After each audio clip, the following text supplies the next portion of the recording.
there were a few speeches that Putin did right after the invasion, and one of the speeches were pretty strange, with the full connivance and sometimes with the full encouragement from the ruling elites. The infamous culture of cancellations has turned into cancellation of culture. Tchaikovsky, Shostakovich, Rachmaninoff are being removed from concert programs. Russian writers and their books are being banned as well. Last time such massive company of destruction of unsuitable literature was conducted almost 90 years ago by the Nazis in Germany. We know and remember very well the footage from film archives of books being burned. Not so long ago, children's writer Joanne Rowling, whose books were sold in hundreds of millions around the world,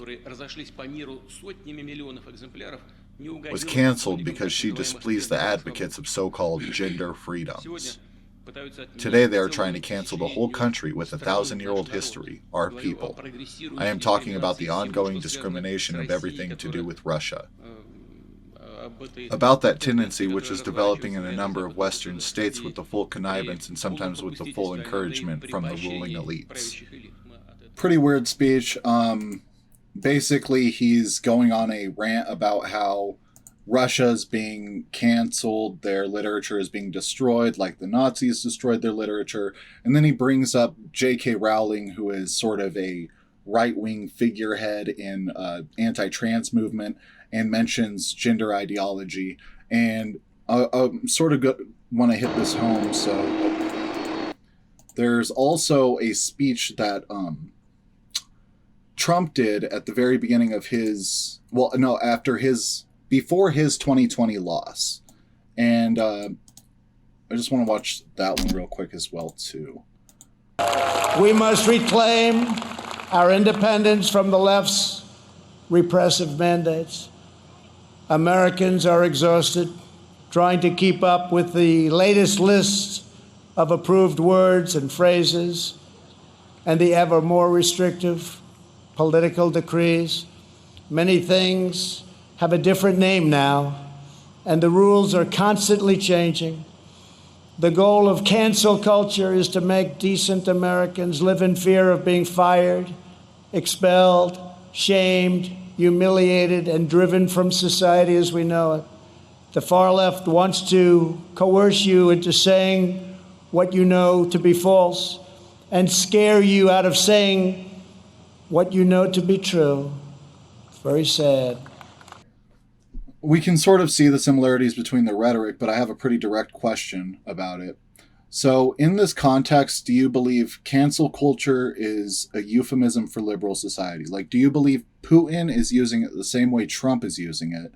If not, why would they see the utility in it? If so, is this a common thing for authoritarians to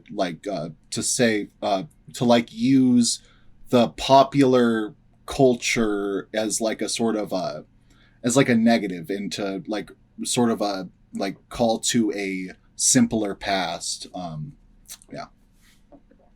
So Putin, like any politician, is speaking in that context to multiple audiences, so in some sense he's trying to make clear to his own population, those that he cares about, which is not that many, that what this fight is about, in a sense. Now, he said many other things about Ukraine elsewhere, and we could talk about that too. But in this context, he's trying to align himself with the traditional Russian values sort of approach to things, and look at in the West and how terrible and decadent and awful it is. And we don't want to be that. So this is why, in part, we're engaging in this fight. The other audience is Western right-leaning folks who resonate with that, and there are a lot of people who do, and he knows this.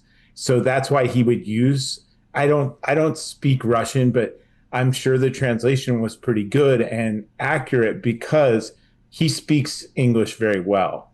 So he would know what cancel culture means in this context. So he's deliberately using that to drive a wedge amongst folks in the West about him, his regime, what he's doing, and all the rest of it, which is really pretty funny.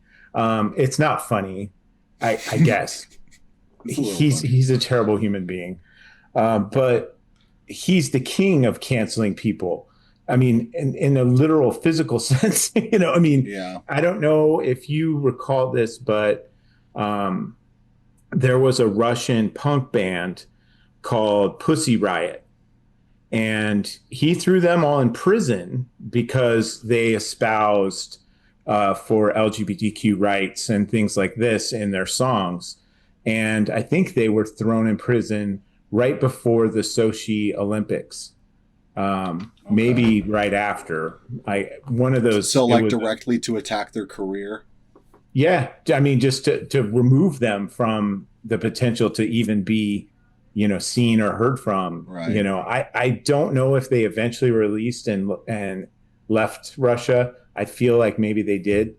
But there's been a lot, and journalists have been cowed and killed for reporting on various aspects of Russian society and events, like some of the terrorist attacks that have happened in Russia over the last 20, 25 years, wars that Russia has fought, counterinsurgency operations, things like Wagner.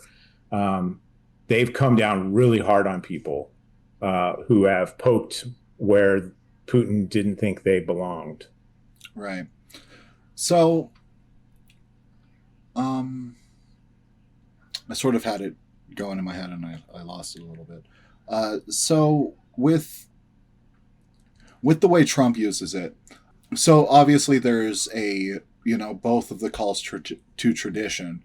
So this is more like a cultural intersection where both of them are referring to each of their own traditions. I have you ever read Machiavelli's The Prince? No, I haven't. I should. Yeah. So in The Prince, it's essentially a handbook for how to be a prince, and it's written by the advisor to the prince. And one of the things that he advises is that you must appear pious, you must appear moral in public, in your public pronouncements. You must take that cloak onto yourself. You don't have to actually be that, but you have to act as if. You need to put that image out there. And that really, The Prince is a great guide for Putin and really any aspiring authoritarian. Right. So this traditionalism, it's a guise both ways. It's a moral call. Right. And I think that that makes a lot of sense. And I think that honestly, that could have only been attempted in like this whole cancel culture thing in America could have only been attempted in the last last decade, really, because beforehand it was understood culturally that conservatives were the one who are gonna like ruin your life over your reputation.